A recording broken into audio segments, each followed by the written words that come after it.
a date with an angel, gonna meet her at 7. Got a date with an angel, and I'm on my way to heaven.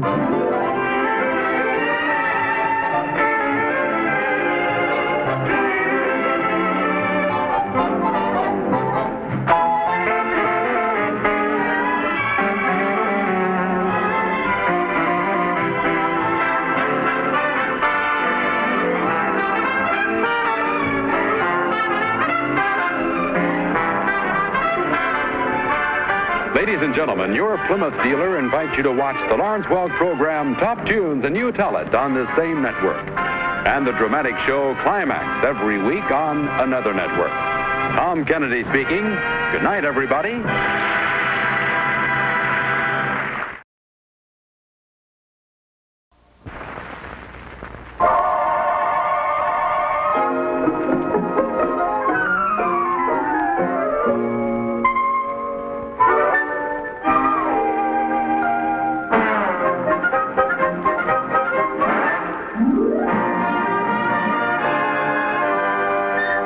Have a Date with the Angel, starring Betty White, Bill Williams as Gus Angel, presented by the Plymouth Dealers of America, who proudly sell and service the beautiful new Plymouth for 1957. The time, about 6 months after Vicki and Gus Angel were married. The characters, well, you remember the Hatfields and the McCoys. The plot, love thy neighbor. Help me, Billy, I'll melt you. I see you already have a... He's still at it, huh? Hasn't stopped for 5 minutes. You want in the front. No, honey, don't get inquisitive. None of our business if two families want to fight. I'm not inquisitive. I'm just nosy. Listen to that Murphy when he gets mad. You can expect one problem family on the block, but why do we have to get stuck with two? Kathy Murphy's heading this way. Let's hide. We can't. She'll see the lights. Shut up, Billy, I'm talking. Billy. Hi, Vicki. Can I borrow Gus for a little while? Sure, come on in. What's wrong? Murphy's throwing things. But you're up here. Oh, Murph doesn't throw things at me. We got a pact with each other. Who's he mad at? Oh, those creeps that live next door to us, the Finleys. Oh, come on, Gus, please. I can't handle him when he gets like this. But wouldn't it be better if You I better go, sweetheart. I heard that. Don't let him hit Gus. Oh, he won't. You take your coat. Honey, it's only 2 houses down. Oh, you man, do what she says. Honey, I don't think this is a good idea. That's all right. Oh, so you're Honey. the one that's party line. Come on. He's wrecking my kitchen. You can neck later. Don't you get mad. Send the flowers. All right. Get legal about it. Go ahead. I got a lawyer, too, Billy. How many times do I have to... Mrs. Angel, You're silly. may I come in? Yes, come in. What is it, Mr. Finley? I came to ask a favor, Mrs. Angel. Why did you come in that way? To ask a favor. I know, but... Well, how can I help you, Mr. Finley? It's about Mr. Finley. I see. He's terribly upset. I've never seen my boy like this. Oh, your boy. The bald-headed one. He was angry once before when he was 37. At that time, I put it down to immaturity. Someone coughed on his backswing. Oh. Does your son play golf? My husband's playing tomorrow with his boss. What's that got to do with it? Well, I thought... What do you want me to do, Mr. Finley? Just come over and talk to him. Your son hardly knows who I am. He trusts you. Me? You're the only one on the whole block he does trust. That hardly gives me the right to interfere. It's the nicest thing he said about anybody since the Depression. Well, as soon as my husband gets back. He needs you now. All right, I'll go with you. Please hurry. Would you write, I'll be right back on that paper, Mr. Finley?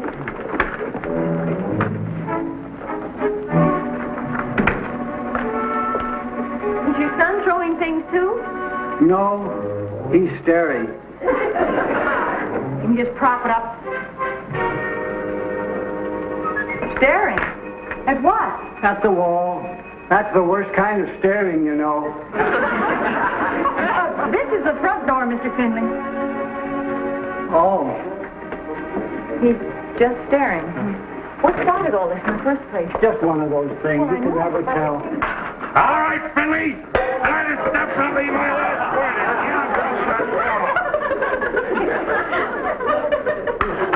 Mr. Finley, this is the ultimatum.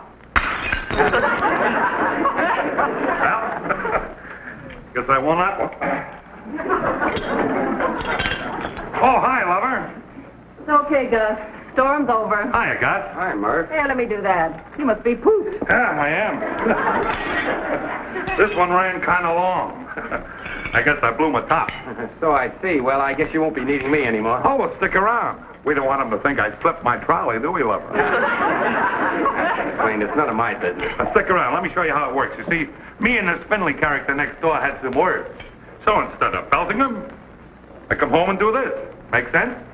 Oh, sure. Yeah, you see, that way Murph lets off steam and nobody gets hurt. Well, Vicky's all alone up there, and I Well, got... maybe I shouldn't have run for Gus, but I couldn't turn you off. Usually he doesn't get past the cups and saucers. But, lover, you did it for me. No, stick around. Let me put on a pot of coffee, right? Well, I don't think the pot will stay on the stove. Isn't that beautiful? That was Finley, and I kicked his teeth in. Does look a little like him at that. Oh, I think you broke his nose, too. Yeah, that big interfering nose. Well, I better be running along. Oh, I'm sorry to disturb you, Gus, but this one was really a Lulu. Hey, Gus, Yeah? do you know what that egghead said to me? Who? Finley. He had the nerve to offer me his professional services free. He did? Well, I don't blame you for blowing your stack. What professional services? What does he do? No, he's a professor of psychology. Lover. Say, why don't you go down to Vicky's and Gus's and have a cup of coffee? Oh, yeah. Oh, well, thanks for asking me. Serve the coffee in tin cups. I'll be okay, Kathy, as long as I don't see Finley. Well, thanks again, Gus. Bye. So long. Bye, lover. Bye, sweet.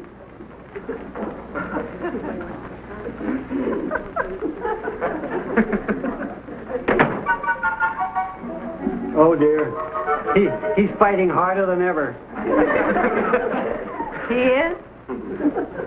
Who is he fighting with? Himself. Well, I really don't see what good I can do, Mr. Finley. He likes you, Mrs. Angel. Try to make him talk.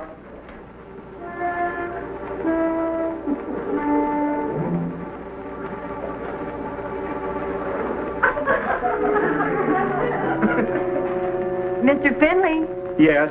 I meant him. Mr. Finley, It's the lady you trust, boy. Mrs. Angel, the one with the neat hedge. Mr. Finley. Oh, that doesn't do any good. He can't see without his glasses. You see, when he takes off the glasses, that's his way of shutting out the world. Oh, uh-huh. Well, I'm sorry I couldn't have been of more help. Goodbye, Mr. Finley. Don't go, Mrs. Angel.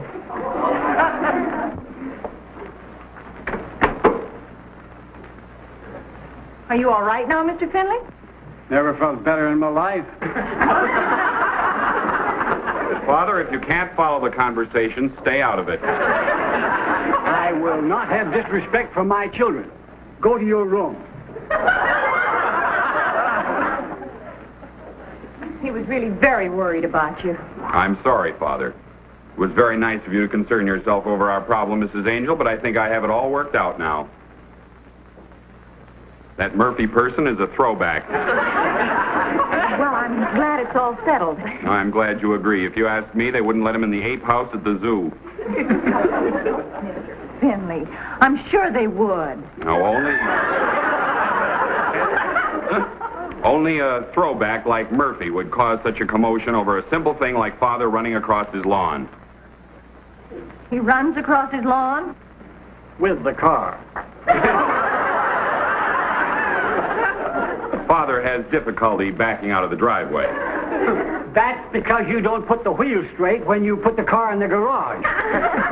You're supposed to turn the wheels, Father. Automobiles don't run on tracks.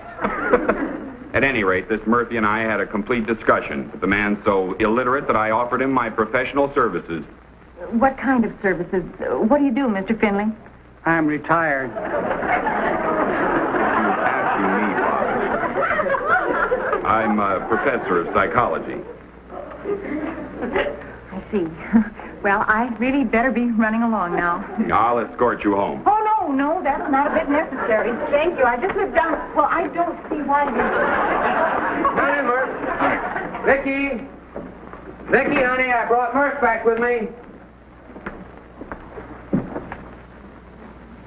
That's funny. She doesn't seem to be here. Oh, here's a note. What do you make of this? I'll be right back on that paper, Mr. Finley. If it's got anything to do with the Finleys, it ain't supposed to make sense. You don't blame me for getting mad, do you, Angel? Oh, of course not, Murph.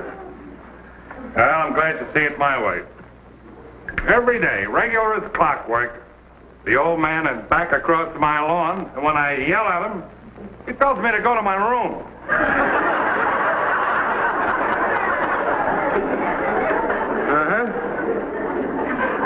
I can take it from the old man, but I can't stand that bald-headed juvenile delinquent son of his. Oh, here she is. You didn't have to walk me home, but thank you. You never can tell, Mrs. Angel, when that Murphy creature might be lurking in the bushes. What Murphy creature? The one with a low forehead and receding hairline. Low forehead. Are you trying to insult my wife?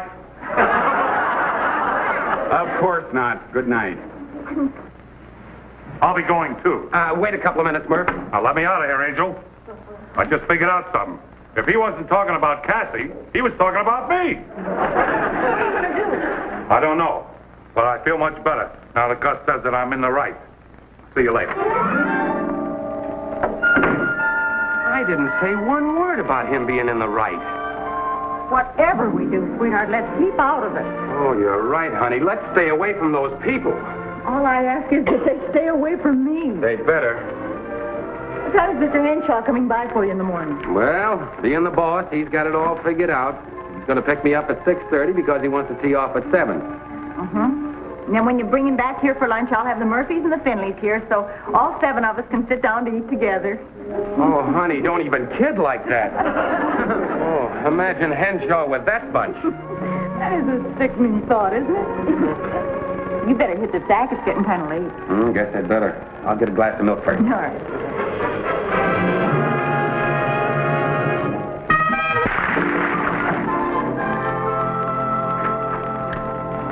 Cassie. Good morning, dear. What is it, Cassie? Well, I thought you'd like to see some of the work that Murph's been doing this morning. Oh, no. I hope you're proud of yourself, dear. Me? Nice to know which of your friends runs around calling your husband a throwback.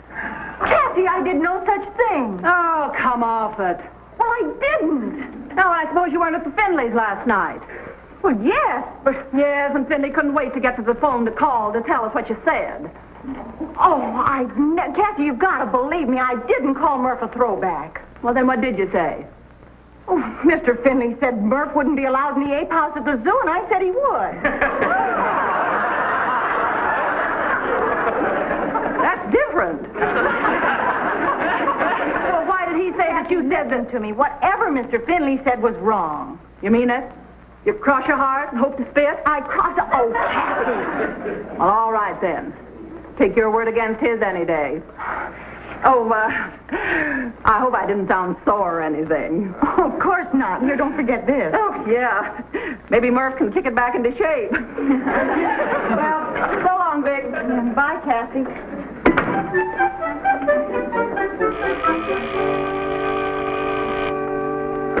Hello? Oh, Murph. No, Kathy just left.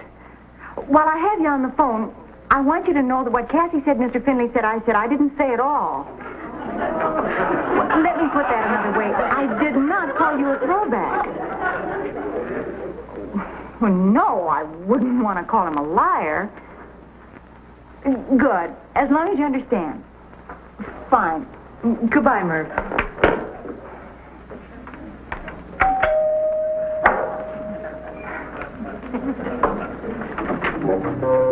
Mr. Finley. Would you please come down to our house, Mrs. Angel? My son is having problems. Mr. Finley, I just can't get involved again. My husband's bringing his boss here for lunch, and I don't even have the house cleaned up. Please hurry. The way things are going, he'll be taking off his glasses any minute. I just can't leave. All right. I'll have my boy come up here. No, I'll go with you, but I can't stay more than a minute. What is it this time? Now, Mrs. Murphy claims that you deny categorically having referred to Mr. Murphy as a throwback. Yes, I've already told you that 4 times. Mrs. Angel, I believe I can quote you verbatim. Oh, come off it. When I referred to that Murphy person as a throwback, you said, quote, "Well, I'm glad that's settled." Oh, so you're the one who said it. I never denied having said it. I simply stated that Mrs. Angel agreed with me. I didn't mean it the way it sounds. Boy, you forgot to say unquote. Father, if you can't follow the conversation, stay out of it. I have been following the conversation. That's how I know you didn't say unquote. Oh, let's turn off all the hot air.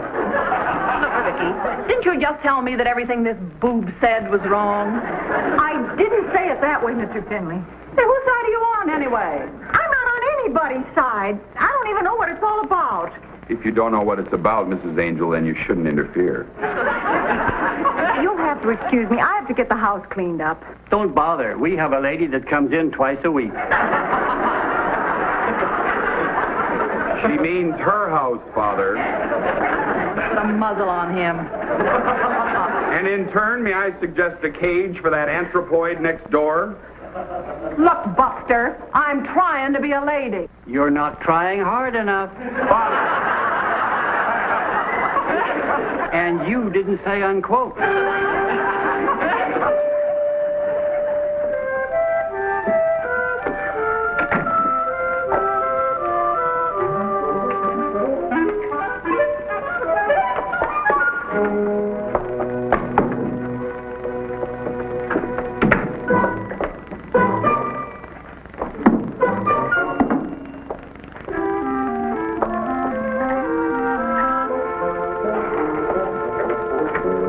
Mr. Henshaw? Why, Vicky's done wonders with this place. Oh. See, you still got the elephants. We do? Oh, we do? We wouldn't be without them, sir. Yes, I picked them out myself. Well, look who's here, one of my favorite people. Hi. How's the bride? Bride, we've been married 6 months. How was the golf game? Oh, Gus beat me in spite of himself. I'm afraid lunch isn't going to be very fancy. I've had several interruptions. Well, you don't have to get fancy for me. I'd like to wash up if you don't mind. Oh, surely help yourself. Thanks.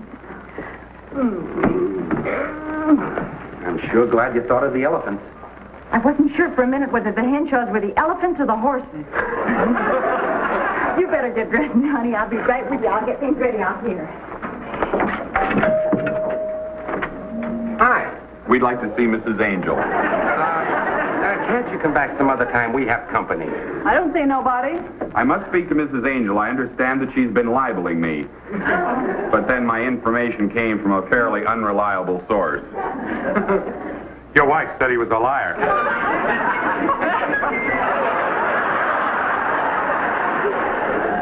Vicky, will you please come here? I tried to tell him we have company. we have. I want to ask you all to do me a Mrs. favor. Angel, did you or did you not call me a liar? Of course not. Will you people please go home? Don't stare at me with those bug eyes. She called you a liar. She didn't want to, but she did. Oh, she didn't want to. No, you see, she said I wouldn't want to call him a liar. Well, that's what you said. Oh, please. My husband's boss is in the other room, and it'd be very embarrassing if he came out here and found us in the middle of a neighborhood squabble. I thoroughly understand. We'll wait till he leaves. Oh, can't you see Vicky's on the hook? We'll just forget the whole thing, Vicky. Oh, thanks, Kathy. Well, so long, folks. Come back later. Am I intruding? They're just some neighbors of ours, sir. They were just leaving. Oh, nonsense. Don't let me interfere with your plans. My name's Henshaw.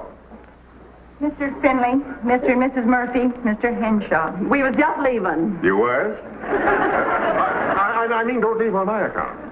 No, don't do this sort of thing to me, Gus. I like to feel that I'm included among your friends. Well, they're just a lot of... Come on in, sit down. Mr. Henshaw? Thank you.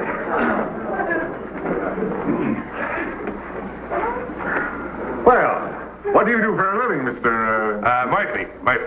I got an office job now, but I used to hack cabs. That's a very expressive term, to hack. Yeah, we have a phrase in the insurance business that, weren't there three of you? Unfortunately, yes.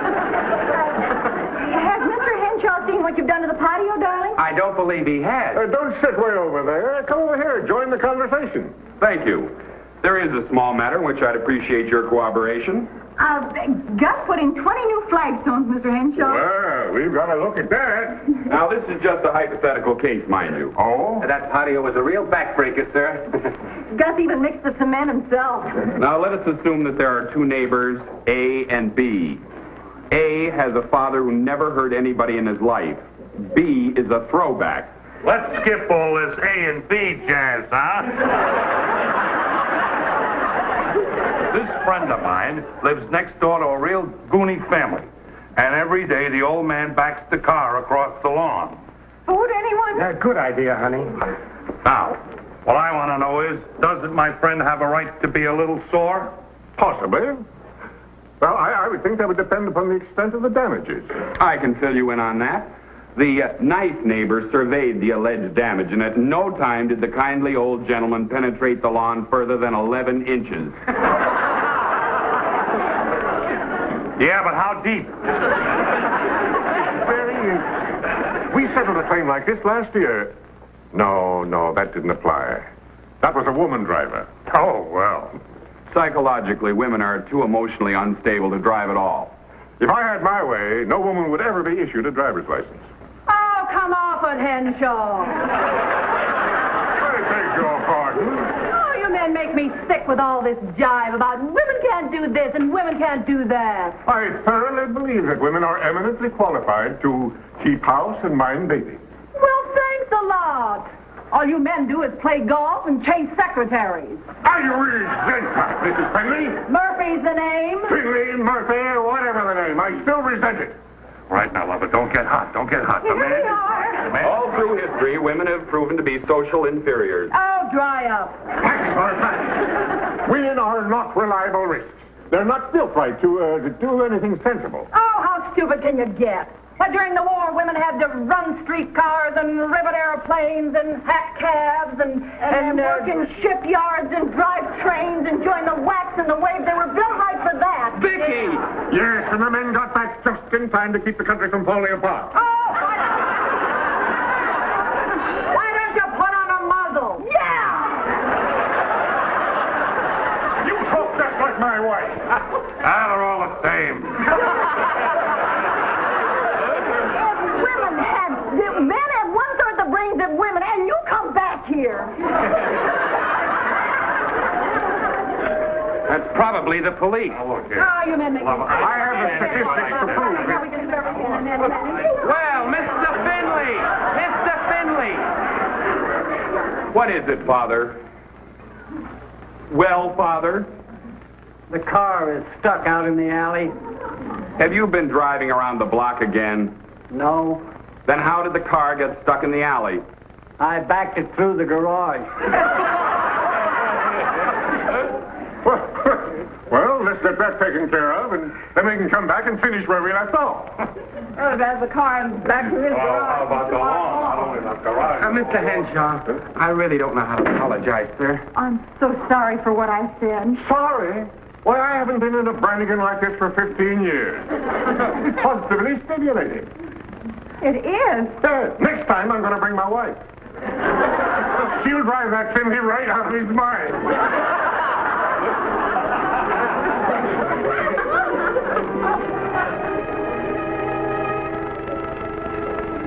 What did I do to deserve that?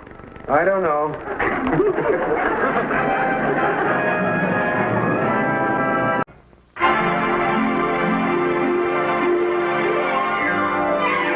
Got a date with an angel, gonna meet her at 7.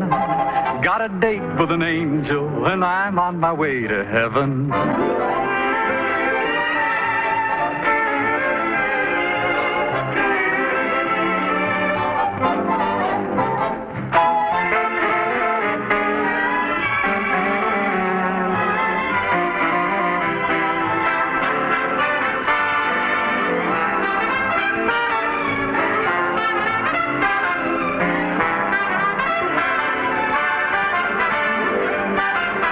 Ladies and gentlemen, your Plymouth dealer invites you to watch the Lawrence